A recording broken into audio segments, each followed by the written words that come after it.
Nah, yang namanya kehamilan yang normal itu berada dalam rahim. Kehamilan itu nanti akan terbagi menjadi 3 trimester, trimester 1, kedua, dan ketiga. Sebelum menjadi hamil, banyak juga nih faktor-faktor yang menyebabkan pasangan ini menjadi sulit hamil. Faktor-faktor tersebut secara garis besar tentunya dibagi menjadi 2. Ada faktor wanita dan ada faktor dari si prianya. Faktor yang kedua yaitu dari salurannya. Nah, di saluran ini penting karena sel telur akan bertemu dengan sperma dan terjadi pembuahan di salurannya.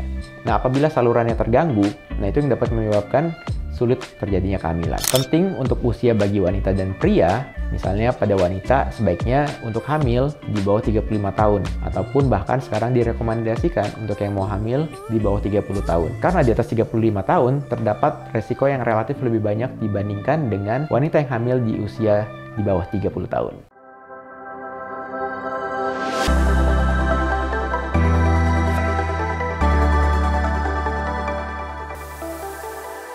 Hai, kembali lagi di channel Dr. Kevin. Apa kabarnya semua? Semoga semua dalam keadaan yang sehat ya. Kali ini saya akan membahas mengenai apa aja penyebab suatu pasangan menjadi sulit hamil. Nah, kalau dulu udah pernah dibahas tips untuk cepat hamil, nah kali ini kok belum hamil-hamil ya? Tapi seperti biasa sebelum saya lanjut, buat kalian yang baru pertama kali ketemu dengan channel ini, jangan lupa untuk dukung terus channel Dr. Kevin. Cara yang gampang, tinggal klik tombol subscribe-nya di bawah sini, karena subscribe itu gratis. Dan juga nyalakan loncengnya supaya setiap kali ada video baru, kalian langsung dapat notifikasinya.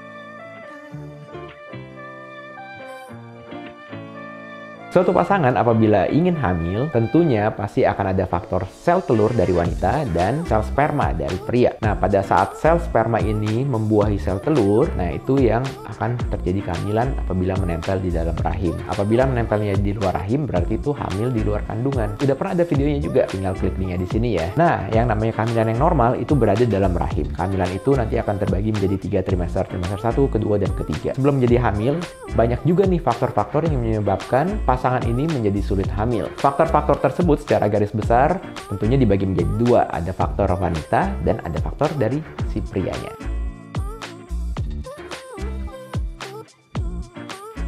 Kita masuk ke dalam penyebab sulit hamil di bagian wanitanya ya. Yang namanya wanita, pasti kan si wanita ini yang akan mengandung. Nah, tentunya perlu organ reproduksi yang baik. Organ reproduksi itu dimulai dari vaginanya, dari rahimnya, saluran, dan juga indung telur. Penyebab terbanyak adalah dari gangguan ovulasi atau gangguan dari sel telur. Jadi sel telurnya itu tidak matang atau kualitasnya jelek atau jumlahnya kurang. Sehingga dapat menyebabkan siklus menstruasinya itu menjadi tidak teratur. Gangguan ovulasi itu banyak banget penyebabnya. Misalnya ada dari PCOS. Nah, PCOS sendiri juga sudah pernah dibahas. Tinggal klik videonya di sini ya. Tinggal ada linknya nih. Lalu ada juga penyebab lainnya. Misalnya ada kista, atau adanya endometriosis atau kista coklat. Nah, itu semua yang dapat menyebabkan gangguan dari siklus menstruasinya. Tentu kalau misalnya siklus mensnya nggak teratur, akan susah buat kita menentukan masa subur, sehingga spermanya susah untuk menemukan sel telur. Faktor yang kedua yaitu dari salurannya. Jadi yang namanya rahim itu ada saluran tuh, kiri dan kanan. Nah, di saluran ini penting karena sel telur akan bertemu dengan sperma dan terjadi pembuahan di salurannya.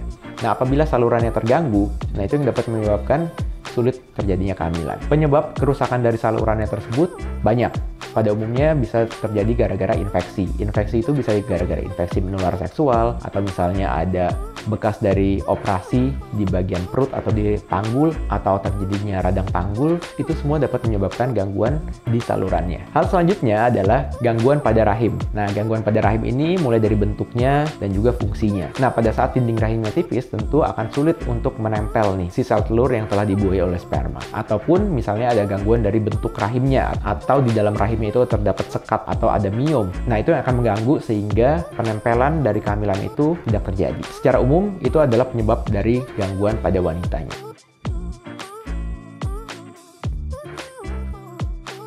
Nah, kita masuk ke dalam gangguan atau penyebab dari prianya. Si pria ini adalah penyalur dari sperma. Supaya hamil dibutuhkan sperma yang baik dari segi kualitas dan juga jumlahnya. Jadi, kalau sperma itu akan kita nilai nih dari bentuknya, dari pergerakannya, dari jumlahnya, ataupun misalnya ada gangguan pada si pria ini. Misalnya ada gangguan dari ereksinya. Nah, itu yang perlu diperhatikan. Nah, untuk memeriksa sperma sendiri tidak bisa kita lihat dengan mata telanjang ya. Itu harus diperiksa di laboratorium supaya mendapatkan hasil yang akurat.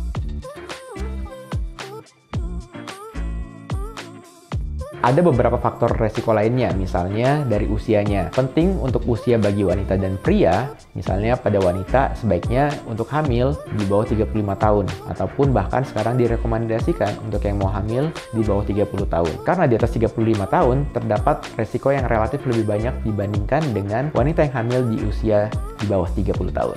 Faktor lainnya adalah dari gaya hidup, maupun gaya hidup si pria maupun wanitanya. Jadi yang namanya gaya hidup itu tetap akan mempengaruhi dari kualitas dan kuantitas baik itu sperma ataupun sel telur. Dan juga harus dikontrol ya apabila terdapat penyakit lainnya, misalnya penyakit tiroid, kencing manis, darah tinggi, diabetes. Nah itu semua perlu dikontrol dulu sebelum ingin merencanakan kehamilan.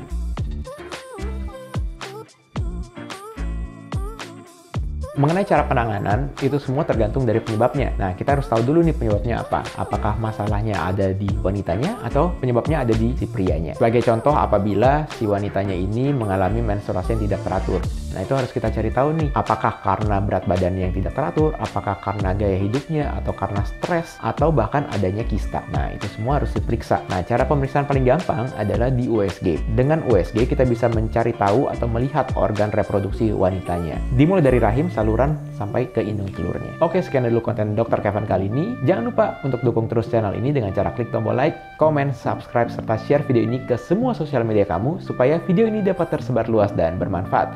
Saya Dr. Kevin, until tomorrow and stay healthy.